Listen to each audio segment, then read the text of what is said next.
Okay, hello guys. So today I am here to teach you some few piano hacks, right?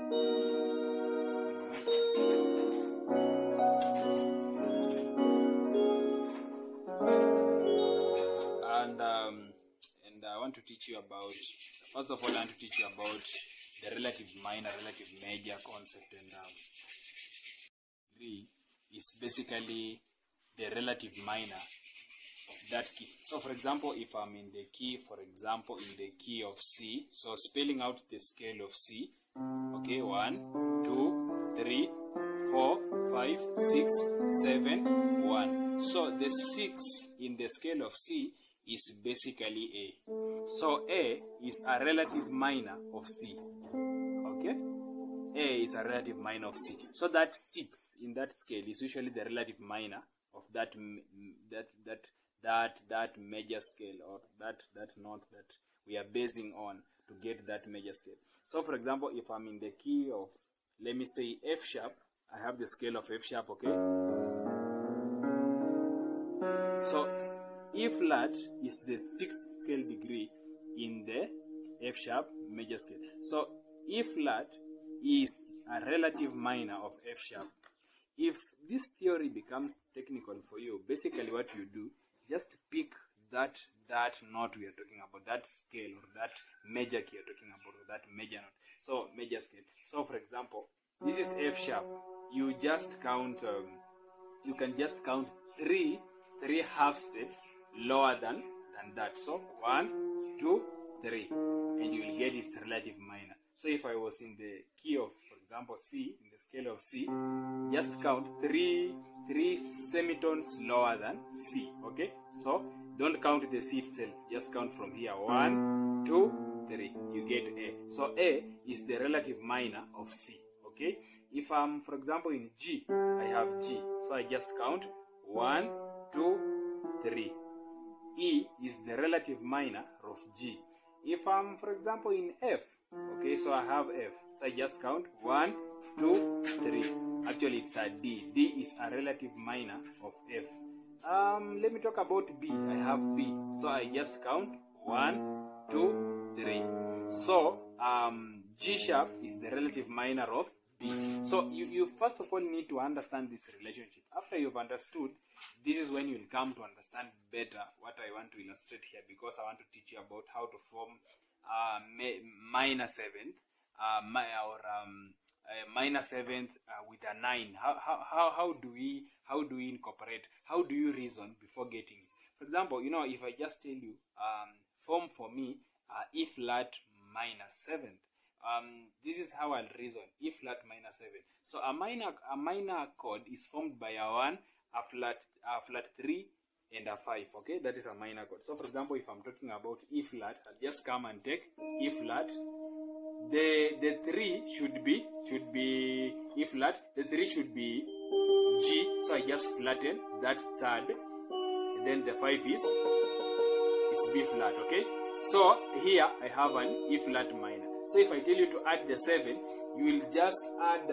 You just count 2 semitones lower than the E flat. Okay, 1, 2. Okay, to get that 7. So you have an E flat minor 7. E flat minor 7.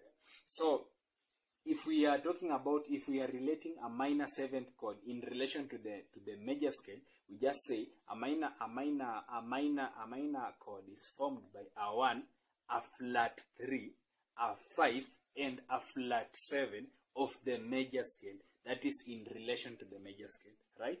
In relation to the major scale. So E flat can well be illustrated if for example, I'm in the key of, for example, F sharp.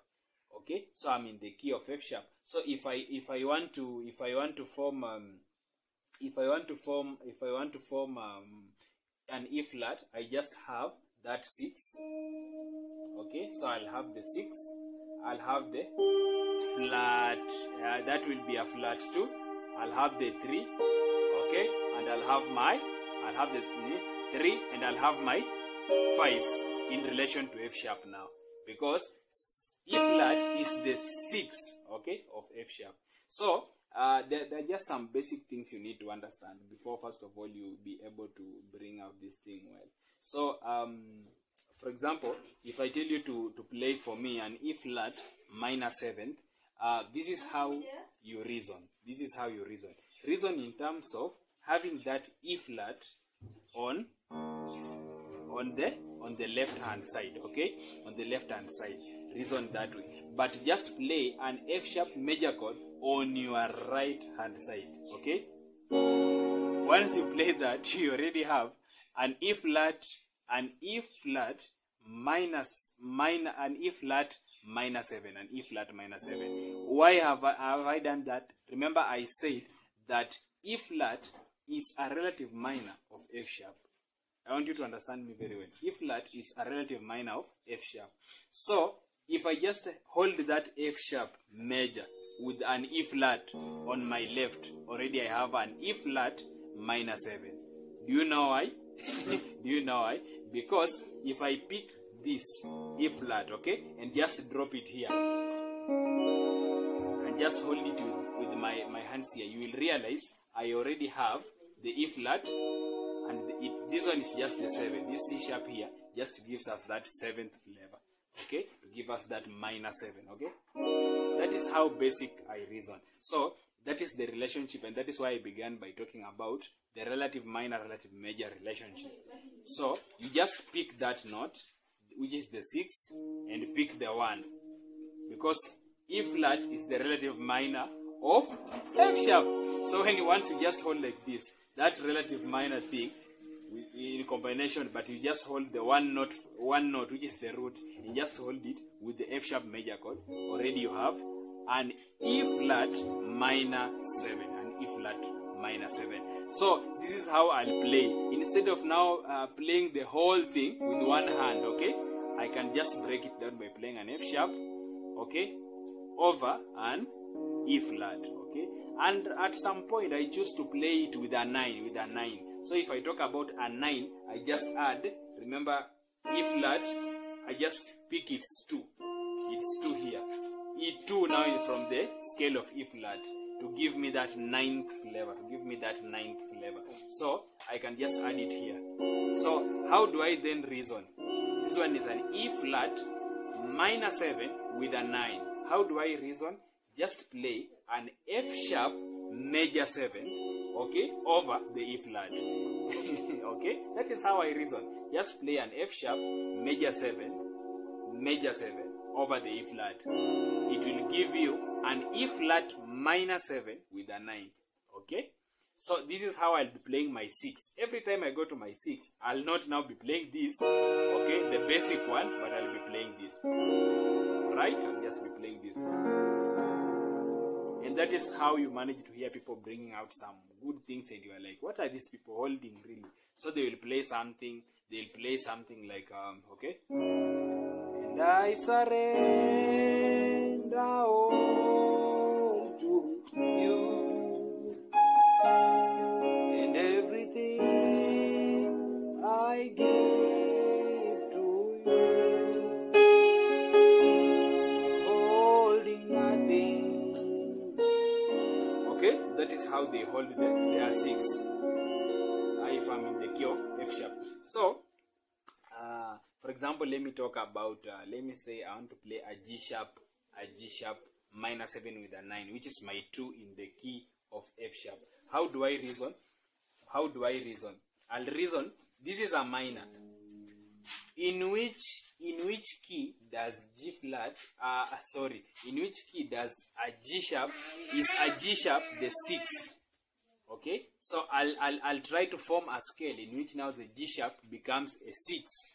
Okay, I'll come to realize that it will only appear in the key of B. That is where it will appear as the 6. Because even if I count, I have a B. If I count 3 semitones away from B, 1, 2, 3. Okay, or if I spell out the entire B scale, I have Sol, La, Ti, Do. Okay, Do, Re, Mi, Fa, Sol, La, Ti, Do.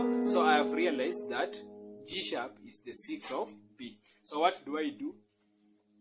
What what do? I just have that note, okay, which is now the 6 in the scale of B, okay. So this one is the relative minor of B, okay. So if this one is the relative minor of B, I just hold this G sharp note with a B, and already I have a G sharp minor chord. I have a G sharp minor 7th chord. G sharp minor 7th chord. Okay? So in other words, B is the relative major of G sharp, and G sharp is a relative minor of B. You need to understand that. So if I want to get that G sharp minor 7th chord with a 9, what do? I play a B major 7th, right? A B major 7 over the G sharp, okay, and it will give me a G sharp minor 7 with a 9, okay, and that is how I usually play my 2 if I'm in the key of F sharp. That is how I play my 2 if I'm in the key of F sharp. I just play a B major 7 over a G sharp.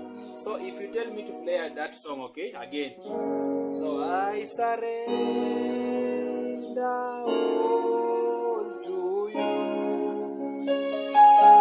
and everything I give to you,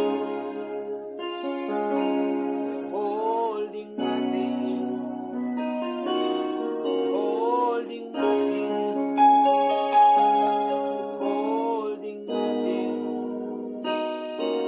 withholding nothing. So it gives me another different flavor, a flavor that will make your listener want to know what exactly has this guy played, you know, as opposed to just playing straight, you know, straight minor chords. Okay,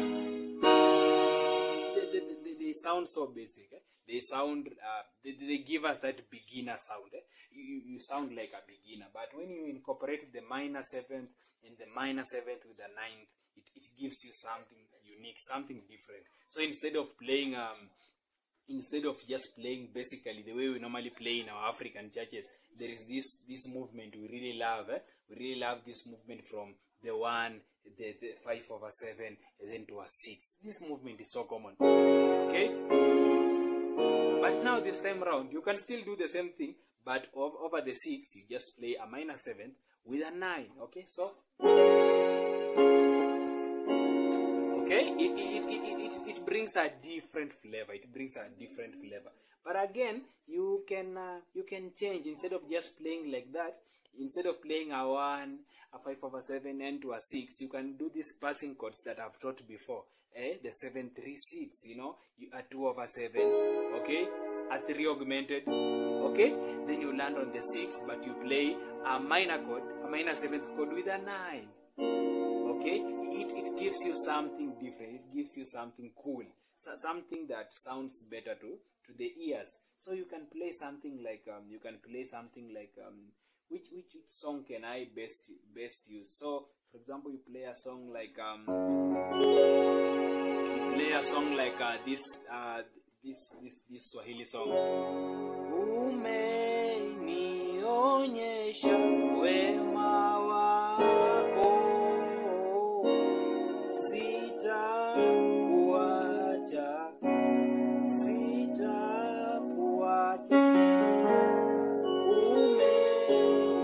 Umenionyesha wema wako, sitakuacha.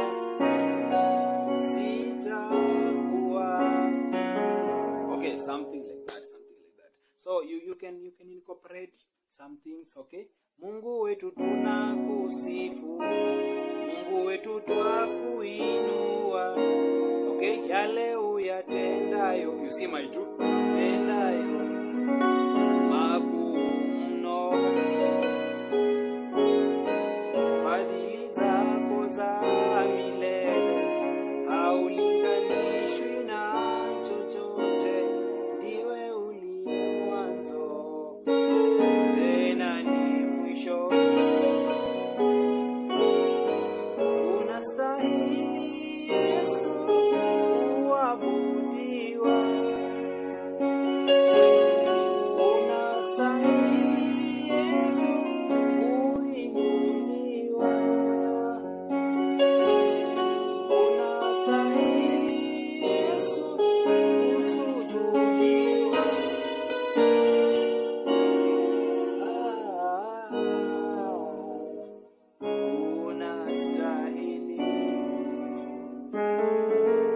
Basically, just some beginner touches, you know, and it gives you some good sound. So you can choose that over your 2, you can do this. If you are an F sharp player, over the 2, over the 7, over the 6. Okay? Then over these other keys, we are going to learn other things that are going to benefit us. God bless you guys. We are continuing to learn a lot of things. Stay tuned. Don't forget to subscribe. Don't forget to share so that others can also learn. God bless you and have a